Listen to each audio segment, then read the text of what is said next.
This is a reading from Don Quixote by Miguel de Cervantes, read by Joseph Letterio. Volume 1, Chapter 1, which treats of the character and pursuits of the famous gentleman Don Quixote of La Mancha. In a village of La Mancha, the name of which I have no desire to call to mind, there lived not long since one of those gentlemen that keep a lance in the lance-rack, an old buckler, a lean hack, and a greyhound for coursing, an olla of rather more beef than mutton, a salad on most nights, scraps on Saturdays, lentils on Fridays, and a pigeon or so extra on Sundays, made away with 3/4 of his income. The rest of it went in a doublet of fine cloth and velvet breeches and shoes to match for holidays, while on weekdays he made a brave figure in his best homespun. He had in his house a housekeeper, past 40, a niece under 20, and a lad for the field and marketplace, who used to saddle the hack as well as handle the billhook. The age of this gentleman of ours was bordering on 50. He was of a hardy habit, spare, gaunt-featured, a very early riser, and a great sportsman. They will have it his name was Quixote, or Quixote, for there is some difference of opinion among the authors who write on the subject, although from reasonable conjectures it seems plain that he was called Quixana.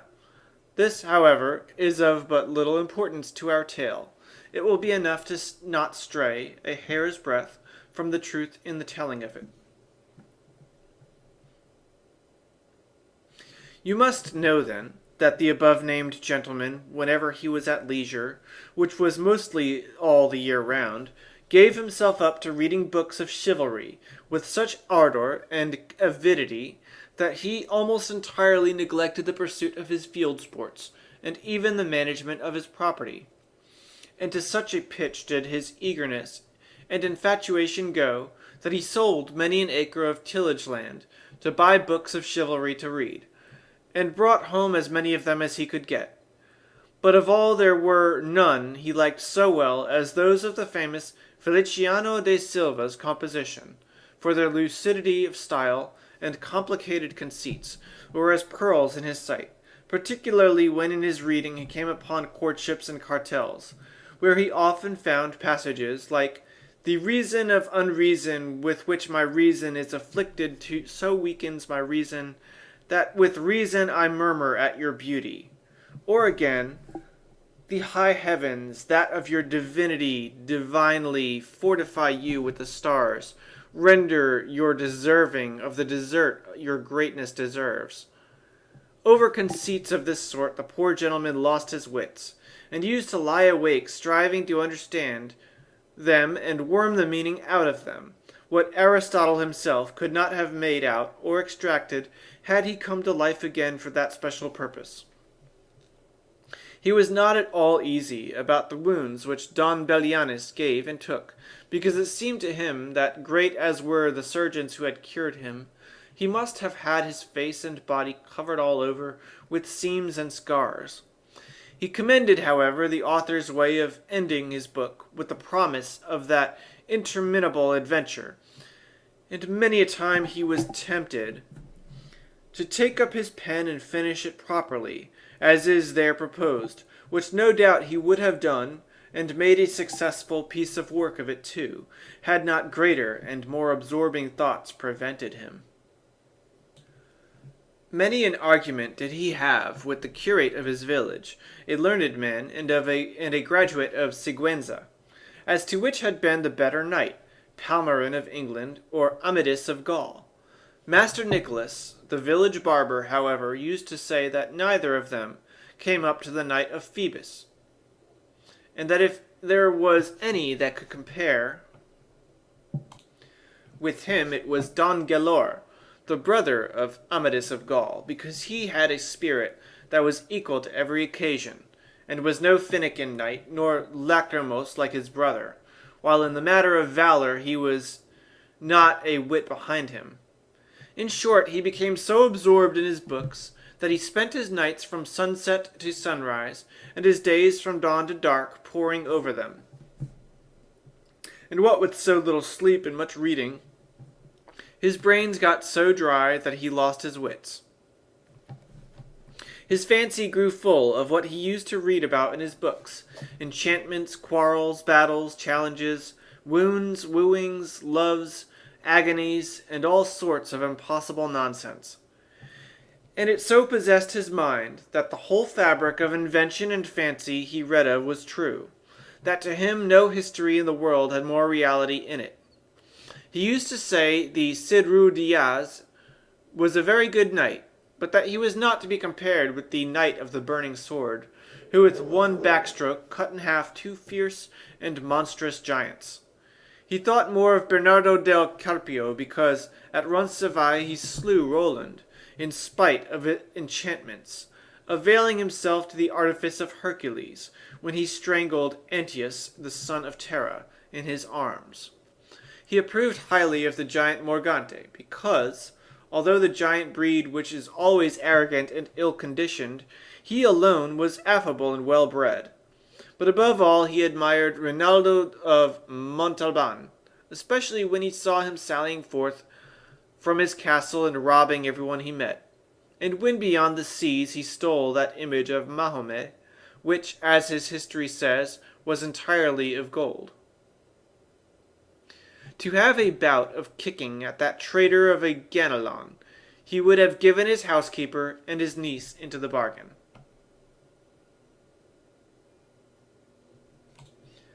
In short, his wits being quite gone, he hit upon the strangest notion that ever madman in this world hit upon,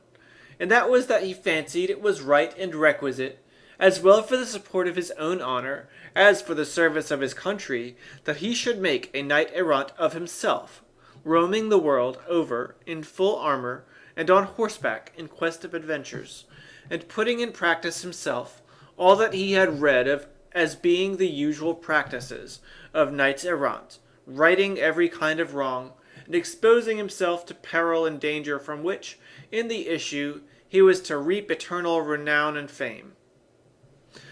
Already the poor man saw himself crowned by the might of his arm Emperor of Trebizond at the least,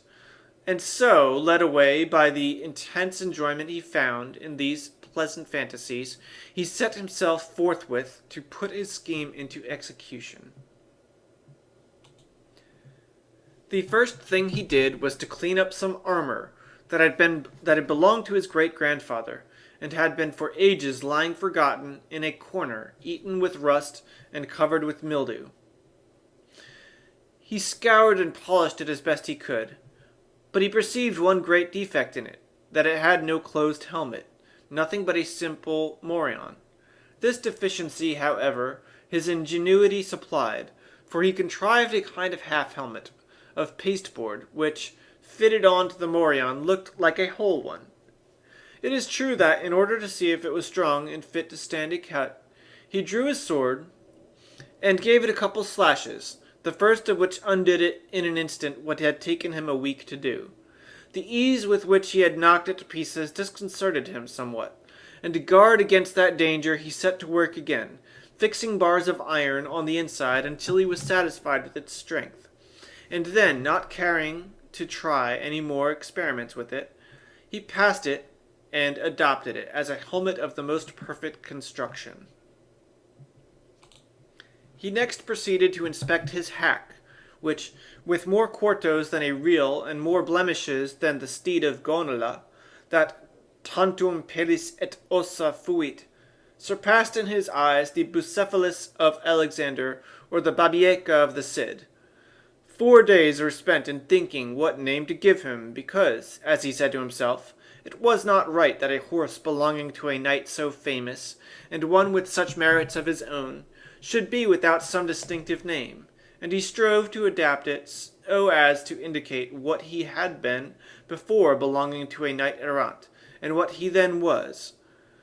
For it was only reasonable that, his master taking a new character, he should take a new name, and that it should be a distinguished and full-sounding one, befitting the new order and calling he was about to follow.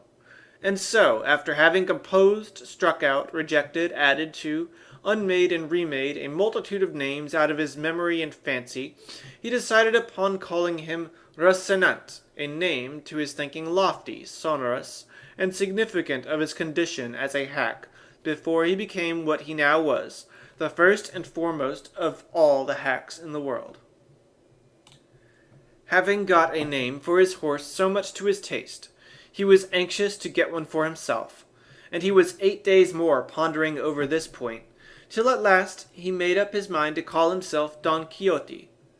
whence, as has already been said, the authors of this veracious history have inferred that his name must have been, beyond a doubt,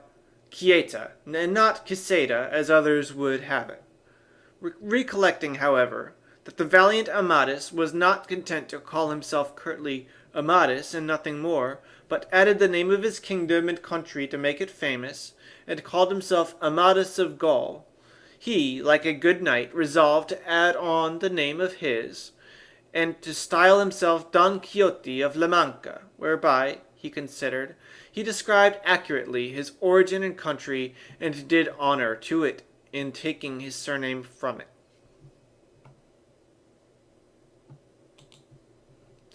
So then, his armor being furbished, his morion turned into a helmet, his hack christened, and he himself confirmed, he came to the conclusion that nothing more was needed now, but to look out for a lady to be in love with. For a knight errant without love was like a tree without leaves or fruit, or a body without a soul. As he said to himself, if for my sins or by my good fortune I come across some giant hereabouts, a common occurrence with knights errant, and overthrow him in one onslaught, or cleave him asunder to the waist, or, in short, vanquish and subdue him, will it not be well to have someone I may send him to, as a present, that he may come in and fall on his knees before my sweet lady, and in a humble, submissive voice say, I am the giant Caraculiambro, lord of the island of Malendrania, vanquished in single combat by the never sufficiently extolled knight Don Quixote of La Mancha, who has commanded me to present myself before your grace, that your highness dispose of me at your pleasure. Oh, how our good gentleman enjoyed the delivery of this speech, especially when he had thought of some one to call his lady. There was, so the story goes, in a village near his own a very good-looking farm girl, with whom he had been at one time in love, though, as so far as is known, she never knew it, nor gave a thought to the matter. Her name was Aldonza Lorenzo, and upon her he thought fit to confer the title of Lady of his Thoughts. And after some search for a name which should not be out of harmony with her own, and should suggest and indicate that of a princess and great lady, he decided upon calling her Dulcinea del Toboso, she being of El Toboso, a name, to his mind, musical, uncommon, and significant, like all those he had already bestowed upon himself and the things belonging to him.